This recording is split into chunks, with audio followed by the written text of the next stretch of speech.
يسرا قالت لي في هذا التعليق: يا ريت لو كنتي تعملنا جمل نستخدموا مع وليداتنا في حياتنا اليوميه. اول وحده سيغمون غتكوني كتحتاجيها كل صباح، حيت كل صباح يكونوا معطلين. الي اون يفا اون با توت لا جورني.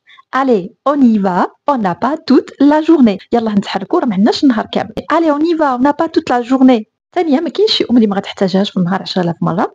اتونسيون tu vas te faire mal. اتونسيون tu vas te faire mal.